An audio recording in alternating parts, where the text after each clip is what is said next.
Good evening, gentle listener, and welcome to Distractible. This episode, Wizened Wade leads the gents to sup at the Well of Wisdom and confuses all with his cant of Kantian concepts. Minted Mark declares Death's Vault has an epiphany about divinity and being finger-licking good. And Barbaric Bob reveals he is the personification of sin. From cat piss to cannibalism, yes! It's time for Wade's Wittle Phiwosophy Hour. Now sit back and prepare to be distracted and enjoy the show.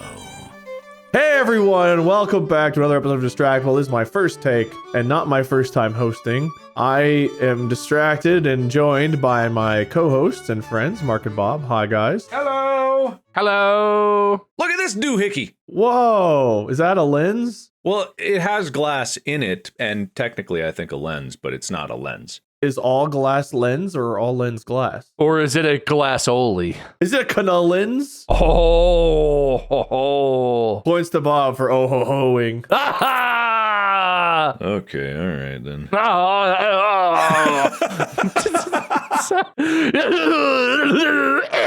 We're another level of ourselves today, everyone. I would explain how this works, but you know by now, or you don't, and you'll find out by just watching. So we're going to move on to small talk. I have a lot to go over today, so we're jumping right into the small talk. How you guys doing? What's up? What's new? Pens. Like gel pens? Are gel pens coming back? I don't handwrite a lot of stuff in life, but I choose to handwrite some things. And for a long time, these zebra medium point Z-grip pens were, I thought, the end-all be-all. Pen snobs will laugh at me, but I honestly thought this was a really nice pen. And the main thing for me is I'm left-handed, and these don't smear as bad as other gel pens do. All gel pens smear a little bit if you're left-handed. But this Uniball 1P gel pens, Uniball 1 ink, which is like gel pen ink and has a similar look, but is different and superior in every way. And these pens are dope. And the pens are really nice. They have a nice matte body. There's a grip here that's the same color, but it is actually grippy. The clip, the clip, good sturdy clip. You found the clipperus.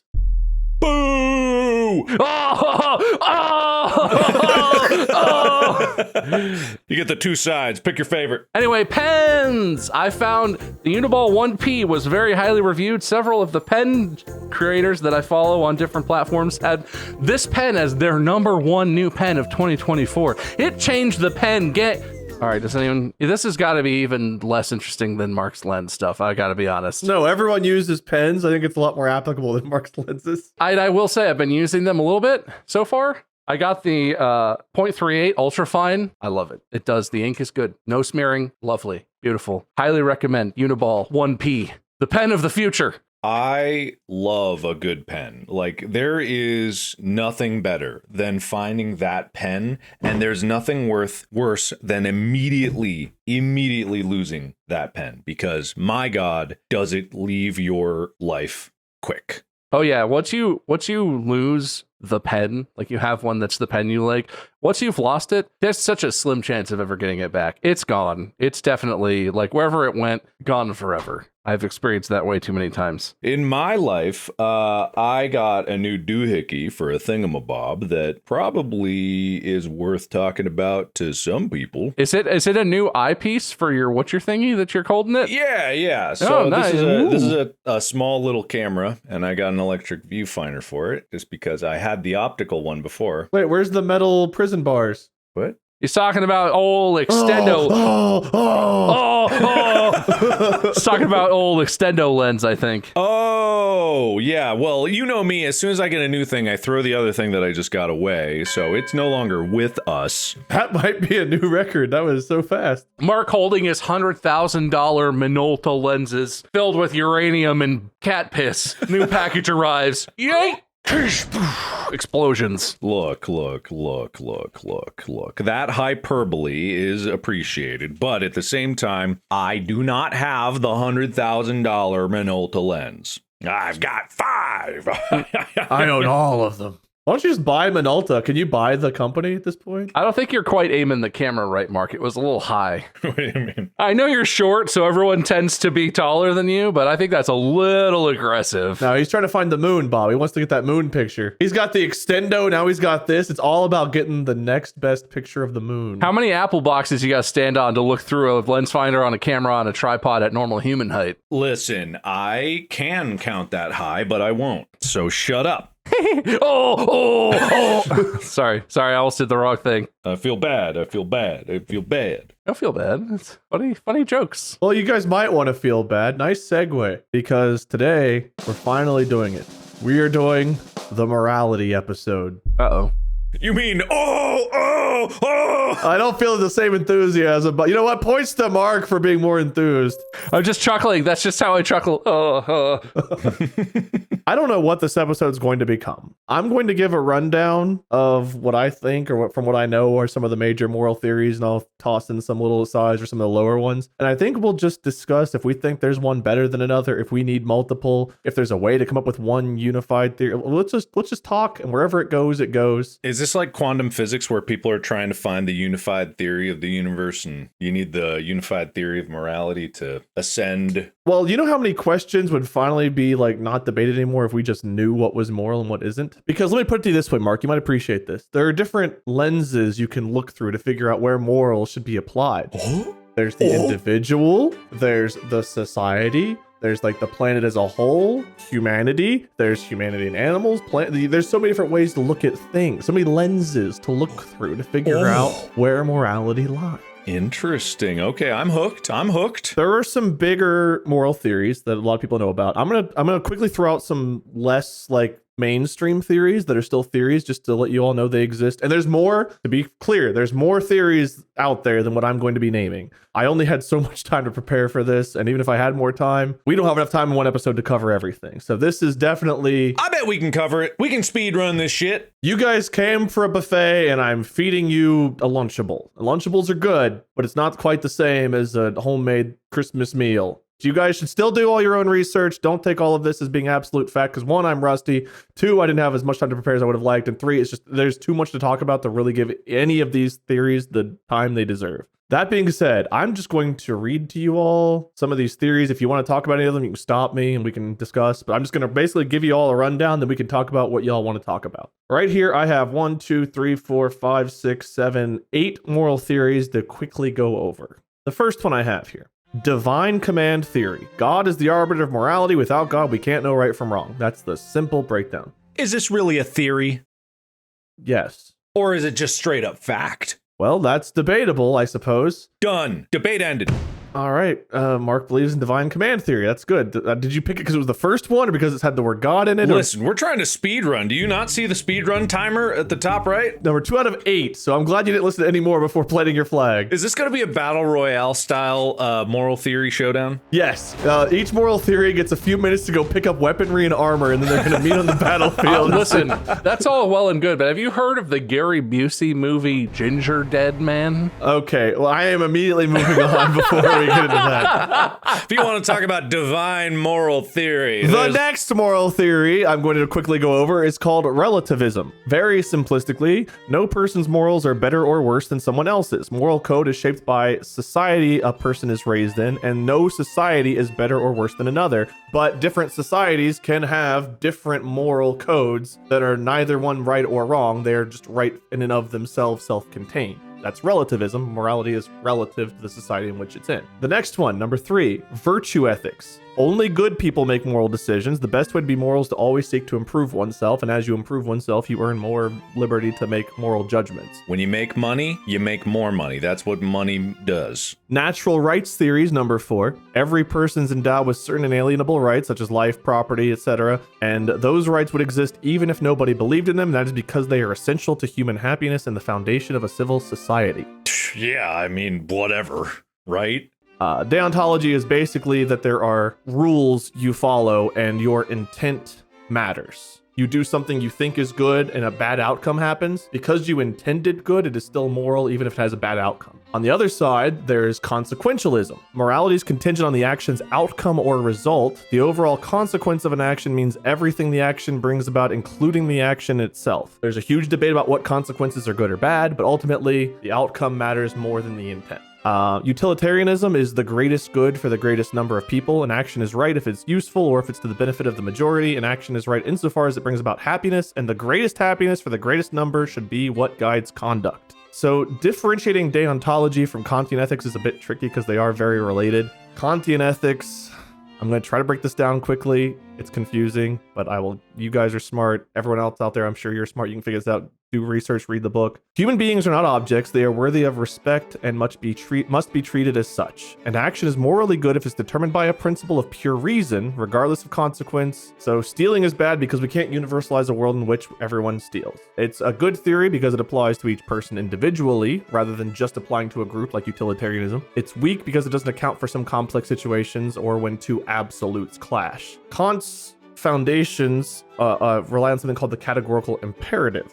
Act only in according to the maxim by which you can also will that it would become a universal law. So again, you can't universalize everyone stealing. It would be a chaotic anarchy world where you just can't imagine a world where everyone is stealing all the time, right? You can universalize a world in which everyone helps an old lady cross the street. That seems like something that everyone could do that seems good.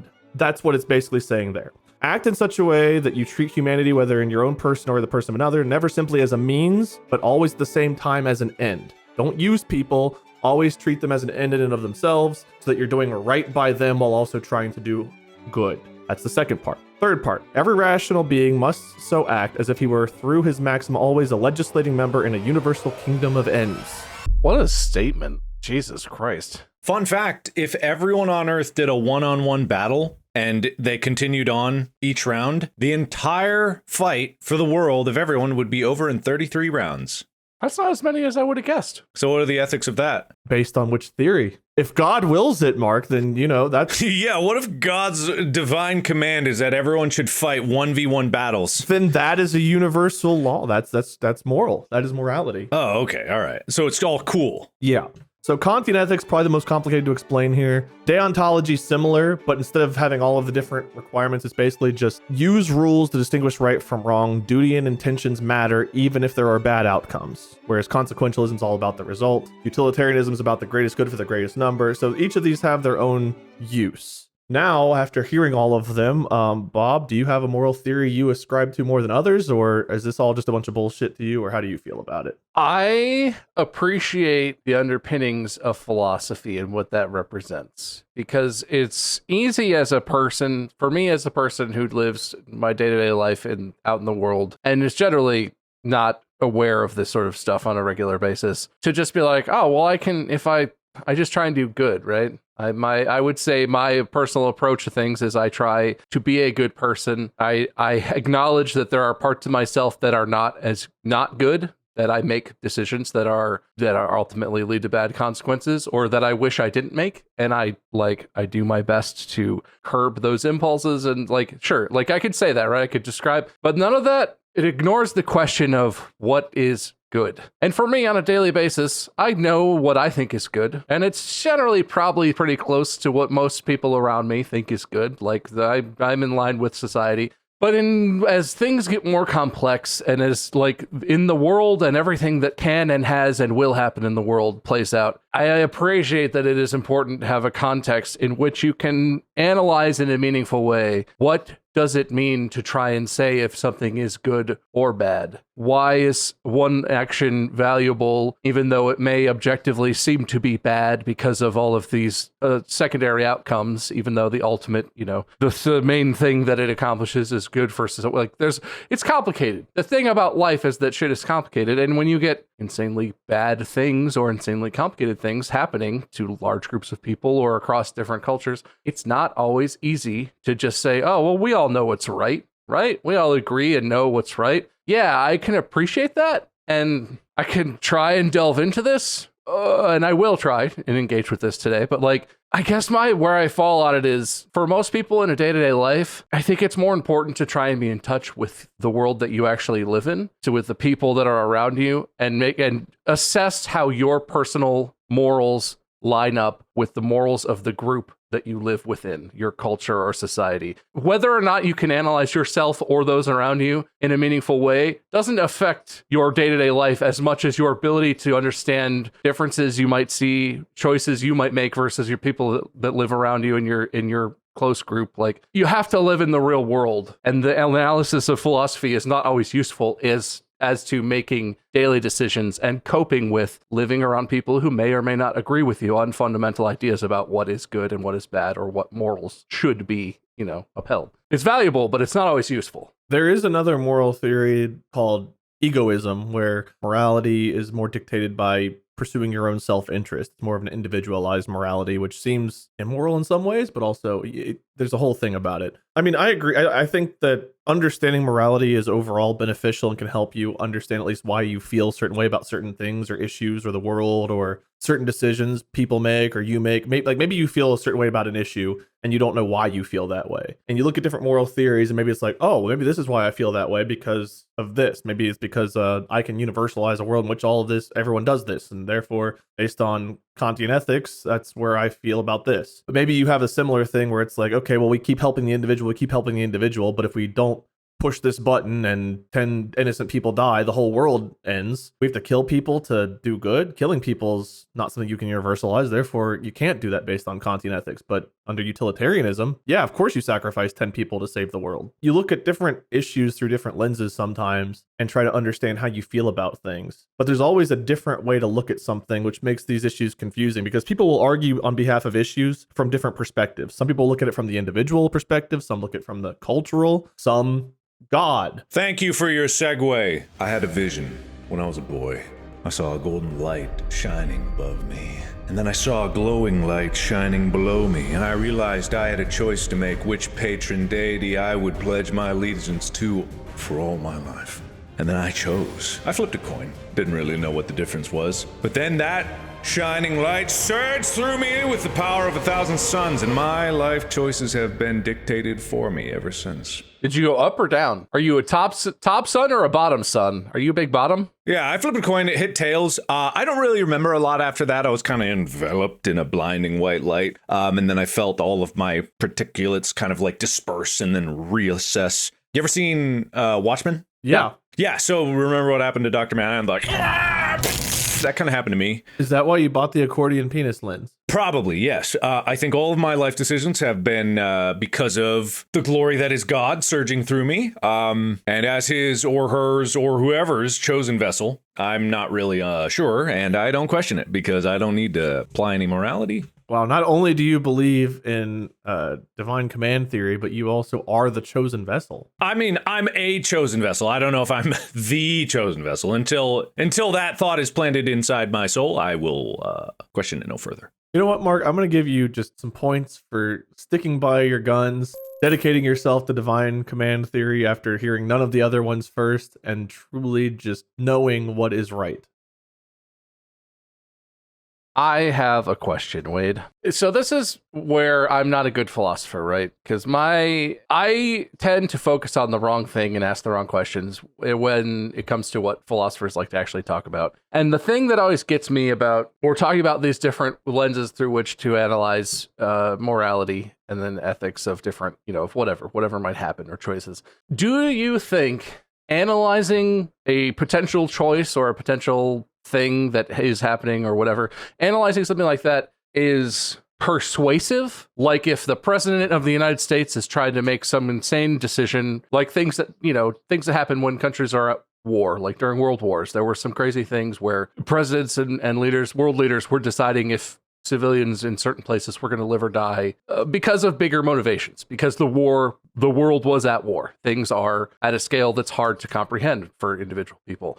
Do you think that this sort of analysis is persuasive in terms of if you're talking about a decision like that, people will look to this and be like, oh, what should I do? What should I do? And use this as a thing to make the decision? Or do you think these represent human rationalizations of the fact that morality is very full of contradiction and that it's very hard to ever say if something is definitively, objectively moral or immoral or good or bad or whatever. And these different systems exist because one of them doesn't satisfy the need to rationalize everything that has happened or that might happen. But all of them in combination can find a way to rationalize human decisions, human behavior.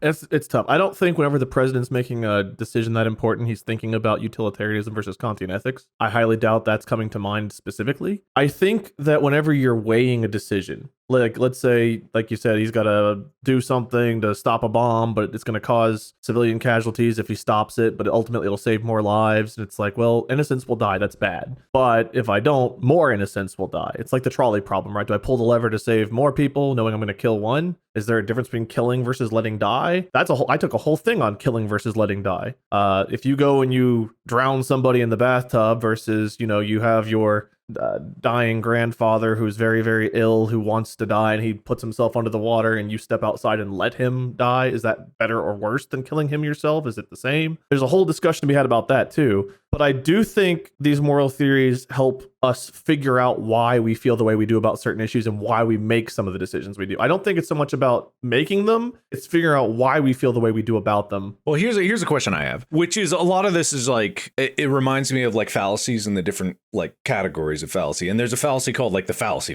like not everything is a fallacy. And there's an argument to be made that like not everything is a moral quandary. But I have a specific question is, what do you think? What do you guys think about killing? That sounds like a joke question. No. Again, I took a whole thing. It's a long time ago, and I'm so rusty. We talked about something in class. I feel like where there was the terminally ill grandparent dying in the bathtub. You let them die so they can find peace. There's also I'm walking down the street and I see a small child fall into a pool. The child is clearly going to drown if I don't do anything. But that child is baby Hitler. Gotcha. Or, I just don't want it. Like, what if I go try and I fail and then I'm held responsible? I'm just going to let whatever's going to happen is going to happen. I'm going to keep going. Letting the child die feels pretty wrong, right? Like, if you think about it, like, it's like, you shouldn't let the kid drown in the pool. Letting the terminally ill grandparent die in the tub kind of feels like, okay. Killing, is holding the pillow over terminally ill grandpa bad. You'd think that, just stabbing someone out and wherever and killing them would be bad. But mercy killing, Kevorkian type stuff, is that... We can gradient it, like, so you or anybody, someone's charging at you with a knife. You have a gun. That's cool, right? That's not cool. Wait, no, that's the wrong way to contextualize it. Sick, yeah. I turned my baseball cap backward and I'm like, dude, come on! And then, bam! You mean self-defense? Yeah, exactly, self-defense. You guys would kill in that aspect. It is... I think that I would, yes. It is taking a life, but that's okay. Yeah, because the assumption is this person is the aggressor and they're going to take a life if they can. And you don't want to take a life, but you're doing it to protect a life. Whereas they're not doing anything to protect a life. They're initiating it, so therefore it's wrong. You're a soldier in a war. There's another soldier in the foxhole next to you, and you both stand up at the same time. It's kill or be killed. Is that a similar situation? I would say that's an entirely different situation, but also probably I wouldn't blame a soldier for killing an enemy soldier. And if I was in that position, I think I would probably do whatever I had to do. I can't imagine because I've never even come close to being in a position like that. But I think you do what you have to do. I assume I would do whatever I had to do to try and keep myself alive or save my, people, whatever. Is this a type of moral theory where you gradient it based on like acceptable parameters of like da da da da da da da? What moral theory would you attribute to this might be the way to ask it. And that's difficult because maybe this is relativism, right? This is maybe war is its own society because two different factions of soldiers have kind of agreed to go to war and fight each other to the death. So therefore their moral code is different than people outside of this war society because you and I haven't agreed to go and fight each other to the death. Whereas whenever you were enlisted or drafted or whatever else, whether you want to or not, the new rule is you point guns and shoot at each other and kill each other. And that's just how it is. So maybe that's where relativism comes into place. Egoism, your own self-interest is surviving. I mean, you can look at it from, again, different lenses to figure out what's right or wrong. But ultimately, like intrinsically, what's your gut tell you? If someone's pointing a gun at you and they're initiating a thing that might kill you in self-defense, it is okay to defend yourself and kill. I think almost everyone would agree to that. Well, I think there are some people who would say, I would not kill, I would flee. You can adjust the situation, though, to make it where you can't, right? Like, let's say it's either you kill them or they kill you. That's the scenario. So this is the thing. Again, I'm a bad philosopher. You're essentially digging down, Mark, into, okay, well, where do these things break down? Right? Mm-hmm. You're asking the type of question where it's like, it's easy to craft a theoretical situation where there's an absolute thing. Either you die or you kill them and they die. And you, even in a situation like war, there may be some absolute situations. I'm sure that happens and that sometimes that's just how it is. But even in a situation like war, there are probably scenarios that play out where a person may look at it and see it that way, that it's an absolute I kill or I die situation, but it isn't. The specific details of any separate instance of anything that we're talking about always matter when you're trying to analyze something through any lens of moral philosophy, because in a theoretical absolute, you can craft it to explore the boundaries, to try and make things work or not work, to explore where it breaks down.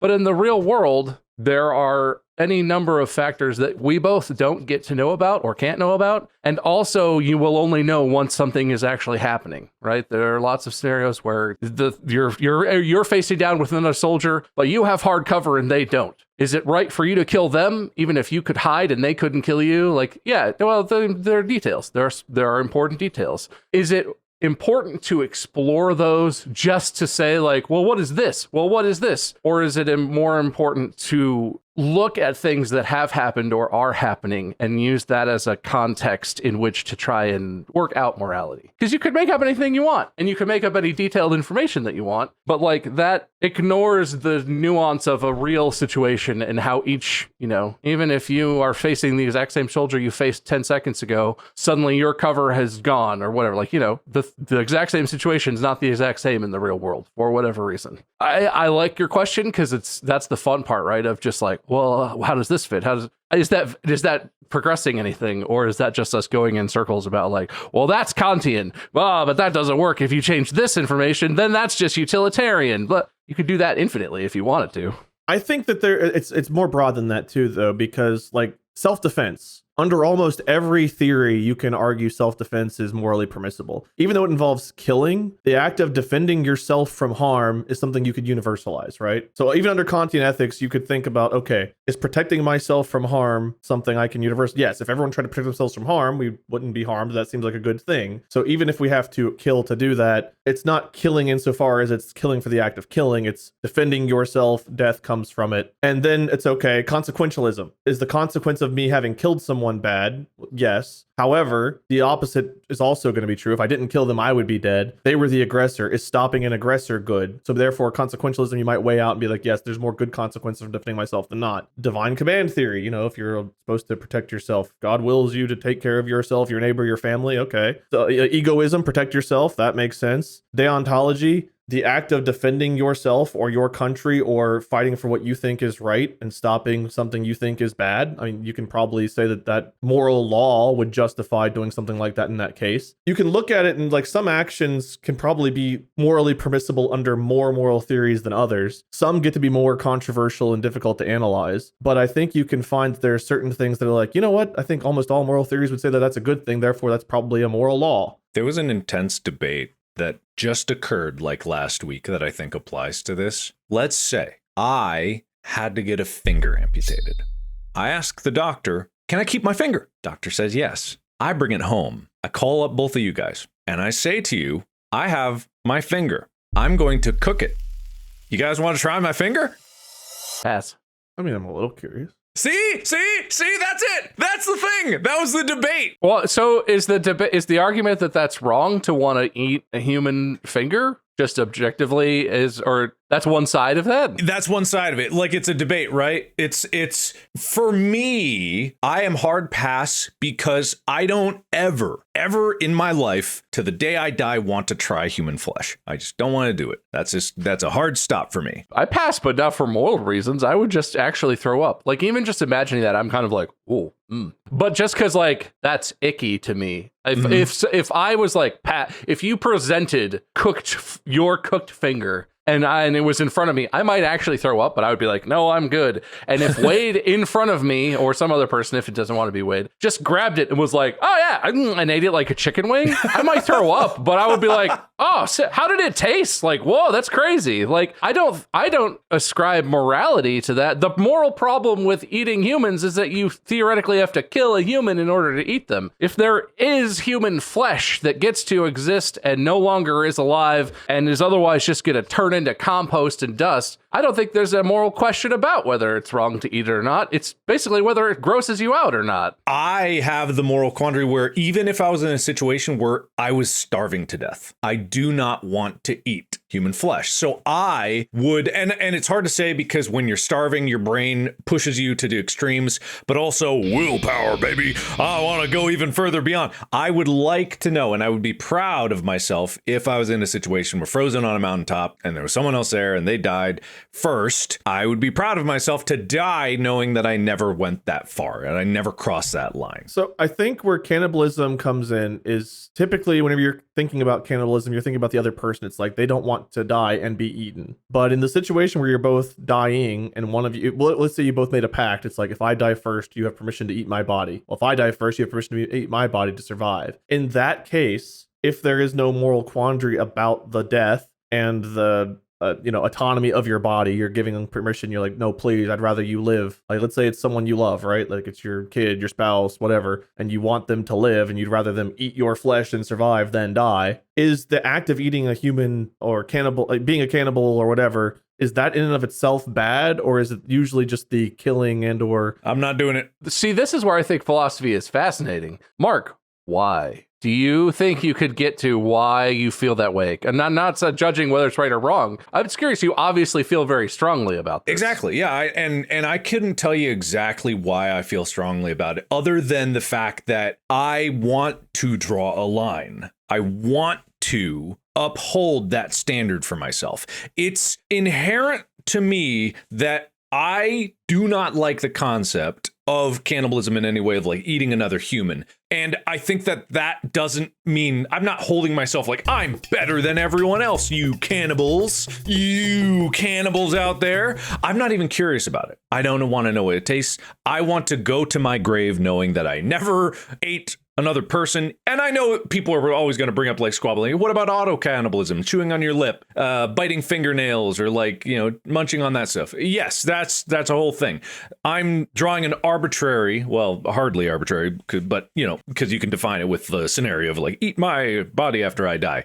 But even then, I'm just like, I'm very strongly just like, I don't want to do that. I don't want to have that on me. I don't want to live with that memory. Is it about you then, or is it about the other person? Is it it's absolutely about me. A sanctity of their body, or is it just that you couldn't live with the idea that you had done that, or something like that? Exactly. It's an ego-driven thing where it's like, I don't want to survive with that being the reason. This feels like a relativistic approach, because I feel like growing up, we knew necrophilia was bad. We knew cannibalism was bad. We knew murder was bad. Like, those are all things we were taught to believe, right? It's like, what the Donner Party was, that like the group that like ate each other and stuff. Like, you hear about that, it's like, oh my God, that's horrible. That belief is more relative to our culture versus a culture where people grew up fighting. And what was the group that actually were cannibalistic? Was the Aztecs? I have no idea. I don't actually know that information. I believe there was a tribe or a group, I can't remember, that was cannibalistic.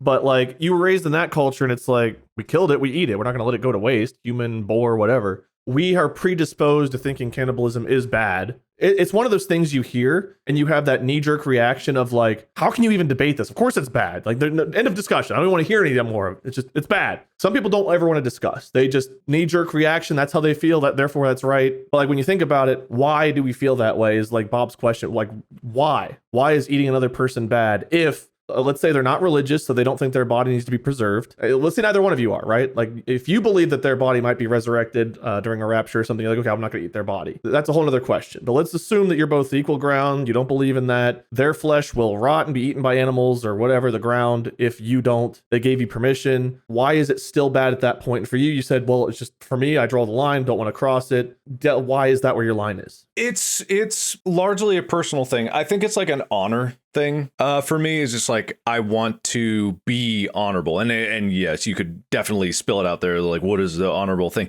It's for me is like I have to have certain things that I make the bedrock of who I am, and like making decisions and delineations like that are important to me. There is always a thing where I believe firmly that to live, you have to take life. That's an absolute. For me, you could probably prove it because you have to eat organic matter that was made by something alive right now, maybe. So on your tombstone that is Mark Fishbach, took life, wasted meat. I mean, I've wasted a lot of meat. Let's be perfectly honest. We've all let a lot of meat rot in the drawer, a lot of vegetables. The pillars of Mark Fishbach. You could take life, don't eat people. Those are two of the pillars of Mark. Even if you're a vegan, your body every day, every second of every day is murdering millions of things.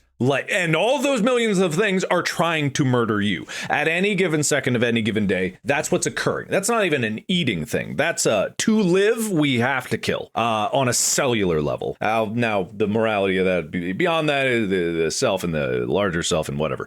But for me, it's just like, it's super simple to me because there is no moral quandary that I need to debate further than I don't want to. You could attribute it to like upbringing or something like that, is for me the concept of it, the concept of having to stoop to eating another person is abhorrent to me, and therefore I won't do it. I don't want to apply that to anyone else, but for me to respect the person that I am and the integrity that I hold, I want to believe that I would be strong enough in any circumstance to not go there. But I am also wise enough to know that hunger may drive me past that. That was my question, just to explore this, if you were willing to talk about it more. I think it's totally valid for you to hold that belief in yourself, and I appreciate that you brought up that you wouldn't want to try and apply that to other people.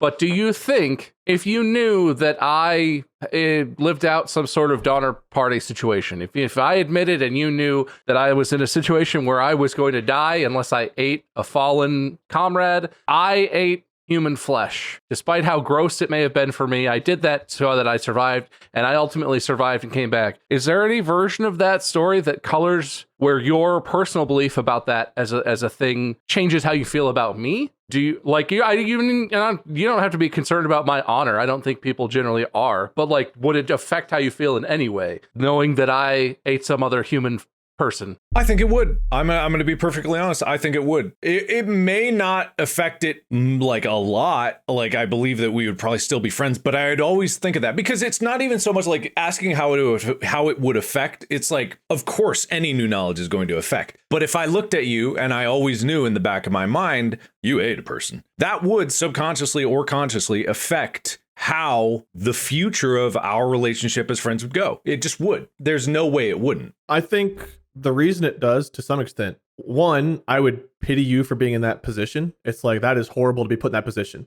Two, there's our raised perception that cannibalism is bad. It's like, oh. Three, I would wonder, just out of curiosity, like, did you enjoy it? Was it tasty? Would you do it again? And then, like, there's also, I mean, just being honest with my thought process, then there's a situation where that puts you at like a predator and me at a prey in my mind. Even if it's just for a brief moment, he's maybe killed someone. Even if he didn't kill, he's eaten someone. Would he eat me? There is, even if it's just like a brief moment of time where that thought passes through my mind, it is a thought that passes through my mind, which intrinsically makes me feel like I'm at a disadvantage near you because I don't know if I can go to those depths. I've never been put there, but you've been put there and you did it. What happens if we're in that situation? You've already done it. Would you immediately just kill me and eat me, or would it wait till I die? Like, what would those thoughts do pass through my head, and maybe that's what makes it bad. Is all of a sudden we're no longer on equal footing because you've done some horrible thing in my mind, whether it's horrible because it is, or horrible because we've been raised to feel that way, or horrible because I feel like you have killed a human being, therefore you could kill me. I don't know which approach is the bigger part of it, but all of those thoughts are things that pass through my head that do change, at least in a brief moment, how I feel about you. Yeah, and I think that's a big part of it for me too, is just like the equal footing thing is like everyone on the same playing field, and like having that absolute helps build the bedrock of like who I am. And also it's the foundation of relationships between other people. I mean, it's often an unspoken one. Usually people will operate under the assumption when they need to meet a new person is like, we're not going to eat each other. We don't even need to say that. That's a basis. But Bob, you could eat me. It's like when you watch Survivor and they have two teams, and sometimes they'll vote out the strongest member of their own team, even if it puts them at a disadvantage for the overall competition, because they know that that person is the biggest threat to them winning, even if that person would also be a reason their team could win. Like sometimes people play like the underdog role where it's like they try to look too good at things so that way people don't see them as a threat, even if they're on the same side, because there's just that inherent, like, well, in their case, it's an actual competition, but I feel like in real life that somewhat applies too, right? Where some people want to be seen as bigger than they are, and some people want to be more in the shadows. And I feel like we do judge ourselves and our peers as to how we weigh with one another, even if it's like subconscious. I think that's there. So Wade, analyze this for me. Okay. Well, it's me. Analyze me. I'm just thinking about this, and I might be totally out my own ass with this because makes me feel very like, this is like a holier than thou position that I feel like I'm staking right now. But if I'm trying to imagine myself in that position and how I feel about other people in life in general, what you guys are saying doesn't resonate with me as much. I would not, as far as I'm aware of, maybe subconsciously I would never look at another person and see the circumstances that they have been in and think, well, that behavior in that circumstance makes them a threat to me in this circumstance. And I feel like for the way that I think about other people when I'm interacting with them and how I try to be respectful towards other people, I'm always willing to say, no, despite whatever you've done, and most people I interact with are not like, murderers or something, but like, no matter what's happened, you did things in your life because you had to react to whatever scenario. Right now, we are here. Right now, we're in a scenario where I'm not a threat to you. Hopefully that, you feel that way. That's how I feel. Things are safe. Things are stable. It's a social setting. It's work, whatever. Like this is a normal, safe, average scenario. So I would give you the benefit of the doubt as an individual that even if you were cannibalistic, you did that because you were going to die. You're not in a situation here where we're in a life and death situation. It's not working at Jimmy John's. That's not going to come up. But if it did come up, I wouldn't even be offended if you ate me. I'm pretty unhealthy. I'd probably die fast if I was in like a, caught in a blizzard survival situation. I'm not good at that. And like, I think that the person is not necessarily reflected upon by what they did, because what they did is almost always a response to a scenario. I will judge someone if I think that they did something in a scenario where their decision was clearly immoral, where they were in a position where there was nothing threatening them, but they acted aggressively. There's any number of theoreticals, but right, if you could see what they did, they were abusive. They initiated a fight. They were, a situation where it's like, you didn't need to do that. That does speak about you. But if you did it to survive, that doesn't say anything about the person. It says that you're a human, right? What does that mean about me? Because that makes me feel different than what you guys were saying. But also, am I just like a holier than thou douchebag? Or what is it? Analyze me. I think we're conflating two different things here, because whenever I said that I had those reactions, those are my knee-jerk reactions. That's not my rationalized thought. That's like, that happens, you tell me, those are the thoughts that first pass through my mind. Those are the intrusive thoughts. I would say that is my knee-jerk reaction to people. You would not have an intrusive thought of like, oh my God. If someone tells me like,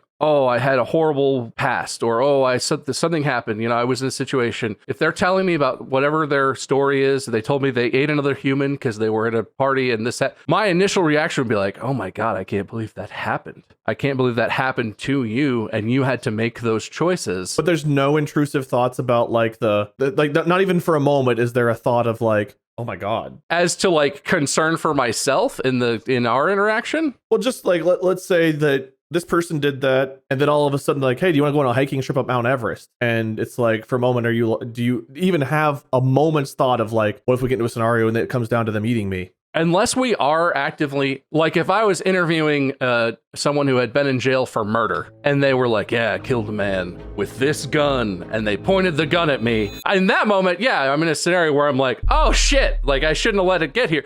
But unless there's a scenario where the person is actively a threat to me in what we're doing, no, I don't think anything that they've done previously reflects on who they are inherently as a person. And it doesn't make me feel that way. Even as a knee jerk, it doesn't make me feel that way, usually.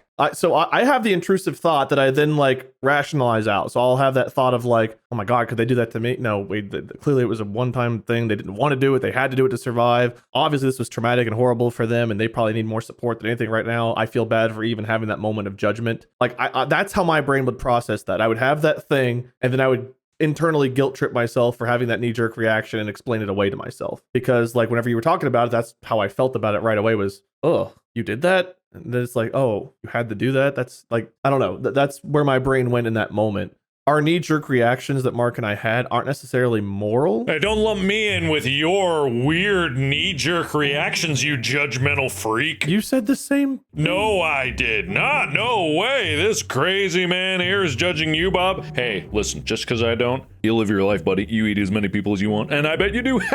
Just kidding. You know what, Bob? 5 points for Mark thinking you're the host again. Anyway, I guess I would be more widely curious too, with watch people out there, talk about in the subreddit. Which one are you? Are you a me or are you a them? Good or bad? Moral or immoral? Stake your claim.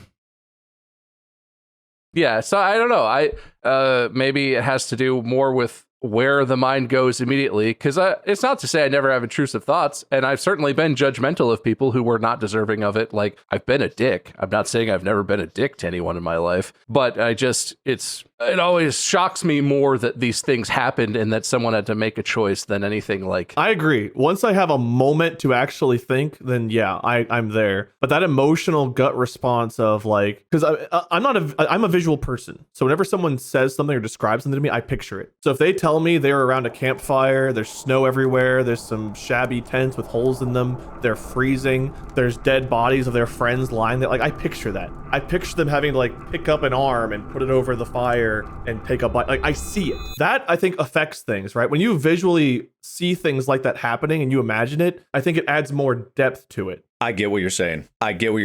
Bob is immoral because he can't picture this stuff. Because he can't picture it, he is sin incarnate. I agree with you, Wade. On this, we're on the same page. I'm saying his flaws make him an immoral monster. By all moral theories, Bob is abhorrent and probably the worst of us. I wonder how much aphantasia does impact your views on morality as a person. It impacts everything. It impacts how you how you experience the entire world. But like morality is heavily based around empathy and trying to imagine, because most of the stuff you consider hasn't happened to you. It happened to someone else, or it's theoretically happening. It's all about how you're imagining a scenario playing out. I can't envision a human arm and cutting an arm off of a fallen friend to roast it to, like, I can't see that. It's purely, my version of how I imagine things. Well, we're also biased too. Like if what you know of cannibalism is being told it's bad all your life, and what you've seen of it are things portrayed in movies and video games, like remember Until Dawn, the girl eating her sister or whatever? Oh, spoilers.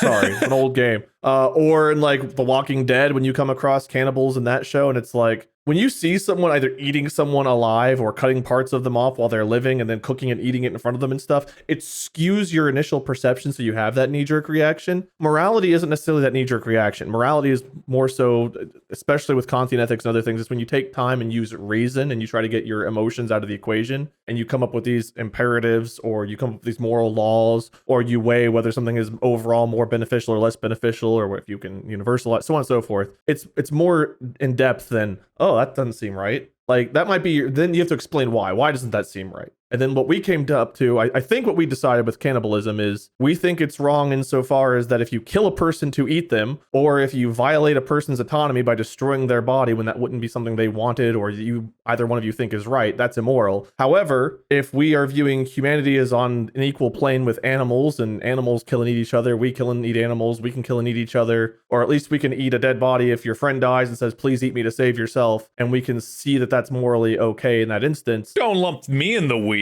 I am hardline. Not only do I not want to do it, here's this big kicker. I think I'm better than you because I won't do it.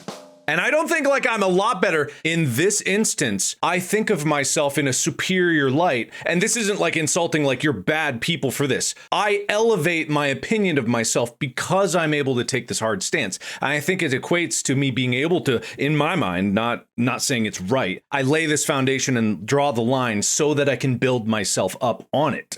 And so then I can elevate who I am in my mind and I can think of myself better. And I think in moral theory, and this probably is a big part of it, is like the ego part of that you were saying is like, for me to build the confidence of myself, I have to have a bedrock. I have to have a foundation of beliefs and things about myself and how far I'd be willing to go.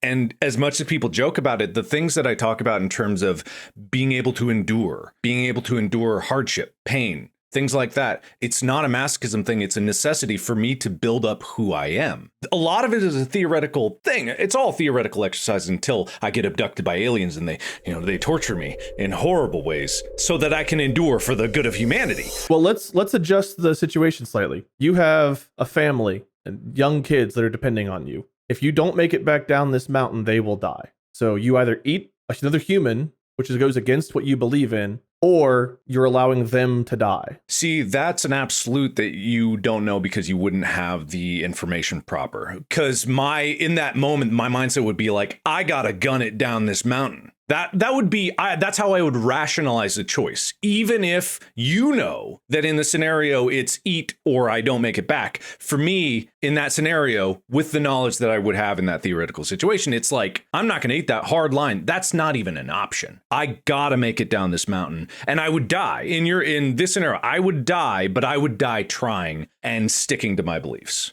Okay, you're a nutritionist, and you know that if you don't eat soon, you are going to die. And the only source of flesh, like it'll take a day to get down the mountain, you maybe have hours left if you don't eat. That's the same thing. Because it's a hard line and because the foundation is there, I would not. Because I know that that has to be the foundation. And in this theoretical, it's like all of these theoreticals, I have to give the same answer that I wouldn't, no matter what, because that's how I'm drawing the line, is like it is without. I guess I'm curious. I think it's totally like, I believe you because I know you enough to think that I kind of do believe you would die if that was the situation. You would choose that. What if you didn't? What if you ate a person, made it off the mountain, whatever? Like, don't analyze whether you would assume it was a nightmare and you did whatever you had to. You lost all sense of reason. You just did instinctively whatever you did and you survived. Can you no longer live with yourself? Does it shatter who you think you are? How does that affect you?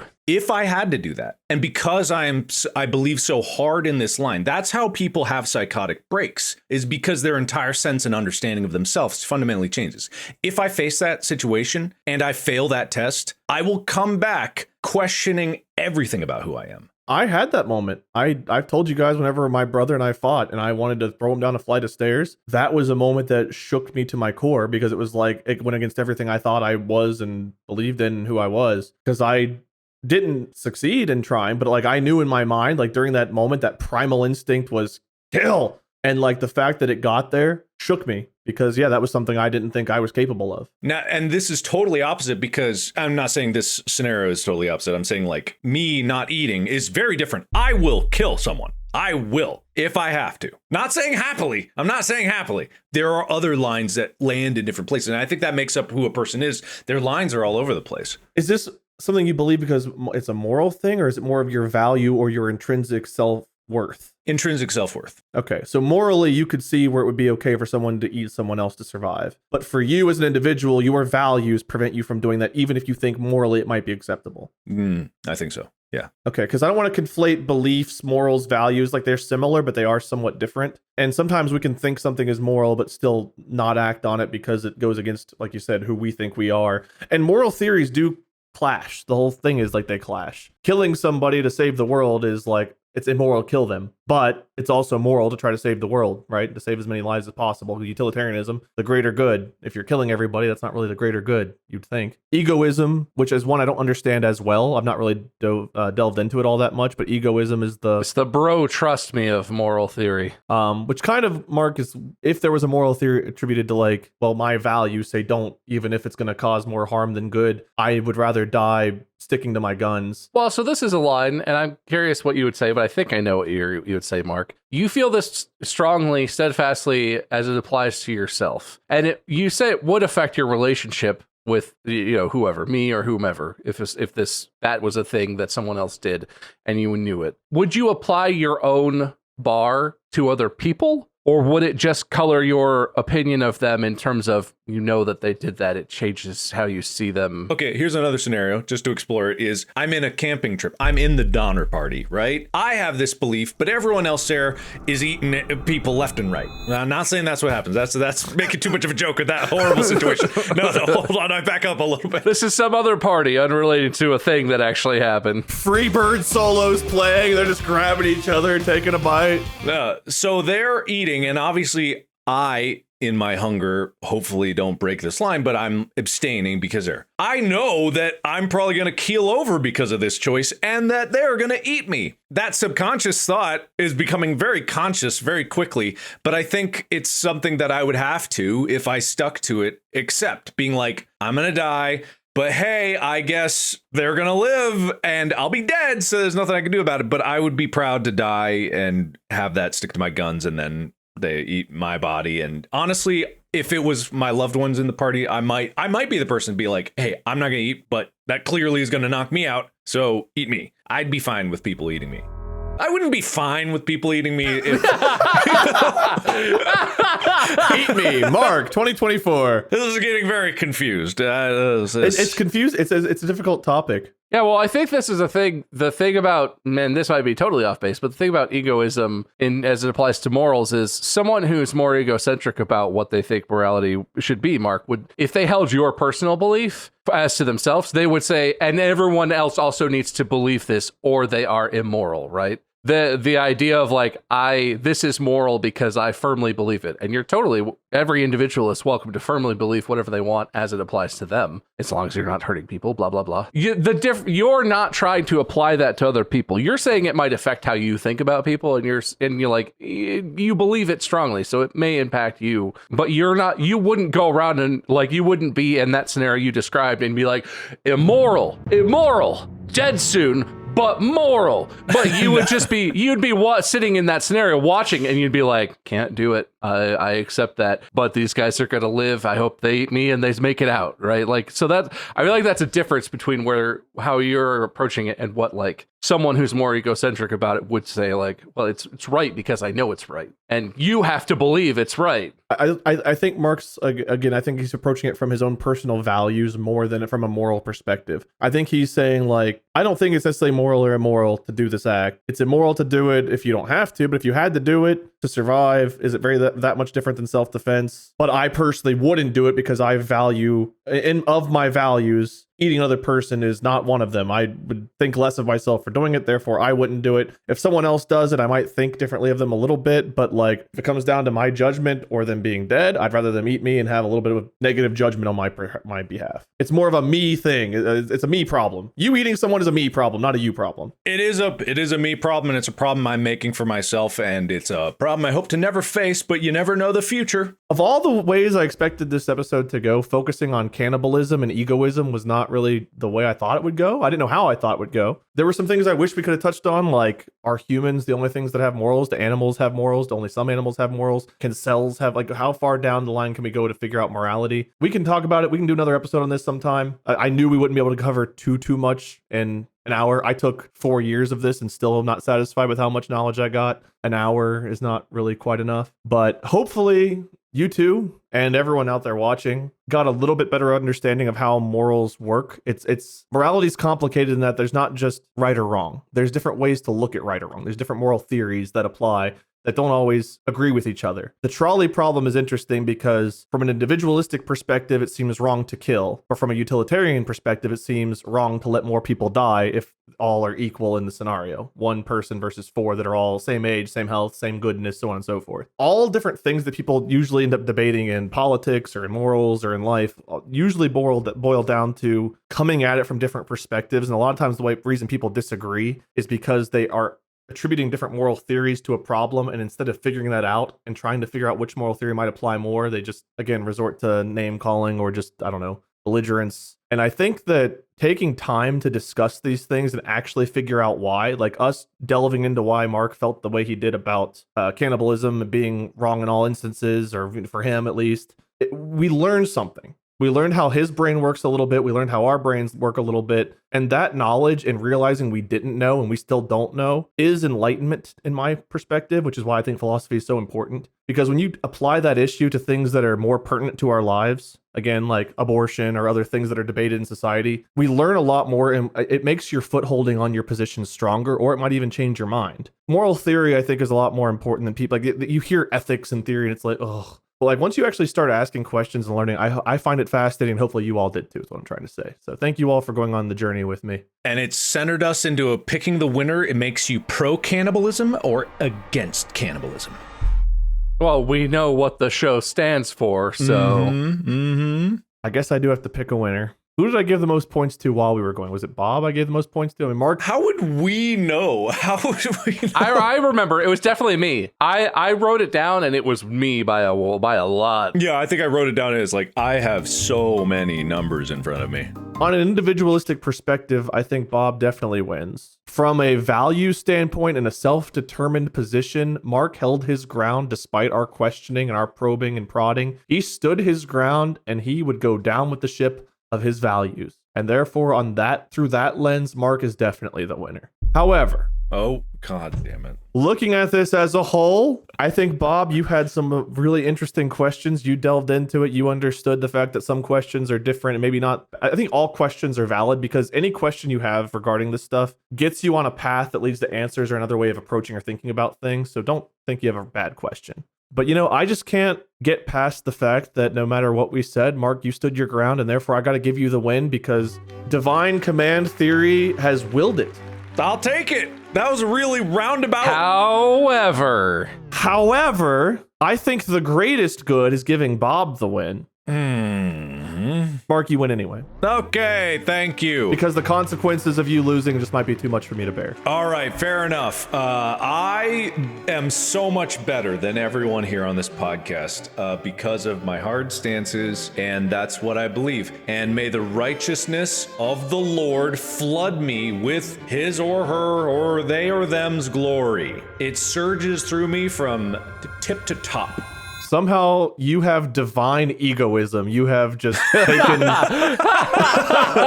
the lordly ego. I like the sound of that. I have created a new moral theory. Divine egoism. Mark's moral theory. I am divinely egotistic. God has willed my ego, and therefore I am right. God really nailed it with me. I am a shining example. All moral theory should just be following Mark's guidance. Bob, do you have... I don't want to call it a loser speech. Do you have an underdog speech? Another winner's speech? No, don't do that. Yeah, winners. I'll give my winner speech. Sure.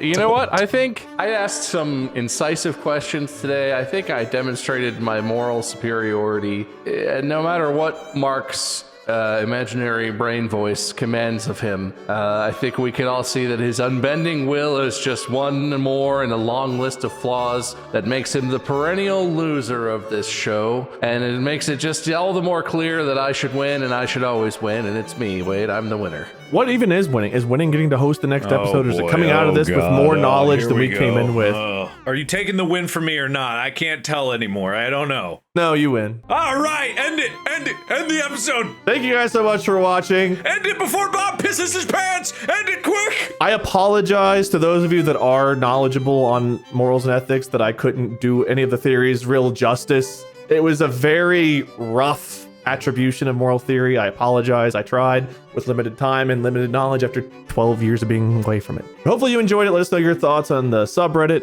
If you haven't already, go follow Mark at Markiplier, Bob at Meisker, I'm Wade Minion777, or Lord Minion777. Again, hope you all enjoyed. Stay tuned for the next one where Mark will host and who knows what hell will be unleashed. Until then, podcast out.